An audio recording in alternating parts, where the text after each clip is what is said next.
Bonjour à tous, dans cette vidéo, nous allons voir comment déterminer graphiquement la convexité et les points d'inflexion d'une fonction. Dans l'exemple, on nous dit qu'on nous donne ci-dessous le graphe de 4 fonctions qui sont définies sur l'intervalle moins 4, 4, et pour chacune des fonctions, on nous demande d'indiquer les intervalles sur lesquels elle est concave et ceux où elle est convexe, et de donner ensuite les points d'inflexion éventuels. Alors avant ça, on va rappeler comment graphiquement on peut voir si une fonction est convexe ou concave. Alors la propriété nous dit que si on considère une fonction f qui est dérivable sur l'intervalle grand I, eh bien tout d'abord f sera convexe sur cet intervalle si et seulement si la courbe de f est au-dessus de toutes ses tangentes sur grand I. Effectivement, on voit sur le schéma, nous avons en rouge la courbe d'une fonction f et toutes les tangentes à cette fonction sur grand I eh bien, sont situées en dessous de la courbe de f.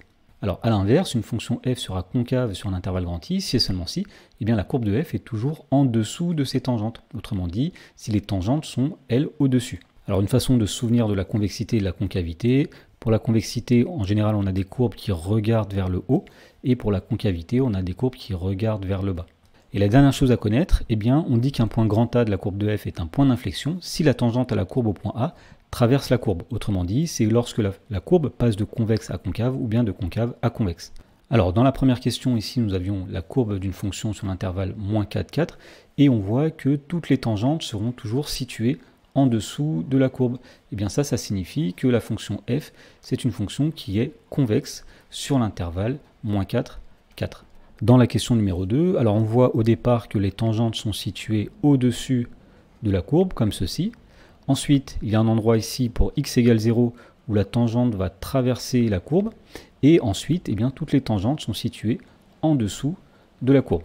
Alors si on interprète tout ceci, eh bien, on peut dire que au départ, la fonction est concave sur l'intervalle moins 4, 0, puisqu'on a dit que les tangentes étaient situées au-dessus sur l'intervalle moins 4, 0.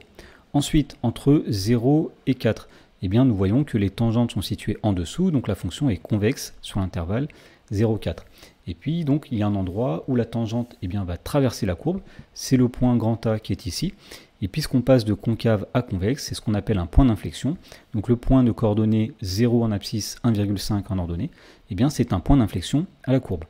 Dans la question numéro 3, nous voyons au départ que les tangentes sont situées en dessous de la courbe. Ensuite, il y a un endroit où la tangente va traverser la courbe comme ceci. Et à partir de là, les tangentes sont toujours au-dessus de la courbe.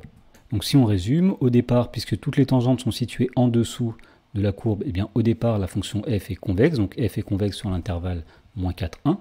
Ensuite, à partir de 1, à partir de x égale 1, eh bien, les tangentes passent au-dessus, ce qui veut dire que la fonction f est concave sur l'intervalle 1, 4. Et pour finir, eh bien, on a dit qu'il y avait un point d'inflexion, c'est l'endroit où la tangente traverse la courbe, c'est le point grand A qui est ici. Et donc le point grand A de coordonnées 1, 1, c'est un point d'inflexion. Dans la dernière question, nous voyons au départ que les tangentes sont situées en dessous de la courbe, jusqu'à à peu près ici, où la tangente va traverser la courbe. Donc au départ, nous dirons que la fonction f est convexe. Sur l'intervalle, moins 4, ici, c'est environ moins 0,75. Ensuite, à partir de ce point où la tangente traverse la courbe, eh bien, les tangentes vont être situées au-dessus de la courbe, jusque ici environ. Donc nous dirons que la fonction f eh bien, est concave cette fois-ci sur l'intervalle moins 0,75 plus 0,75, et à partir de ce point qui est ici, eh bien, les tangentes repassent en dessous de la courbe, ce qui veut dire que f redevient convexe sur l'intervalle 0,75, 4. Alors il y a deux points d'inflexion ici, qu'on va appeler grand A et grand B. Alors le point grand A, il a pour coordonnées environ moins 0,75, 0, et le point grand B possède à peu près pour coordonnées 0,75, 0, et donc ce sont deux points d'inflexion.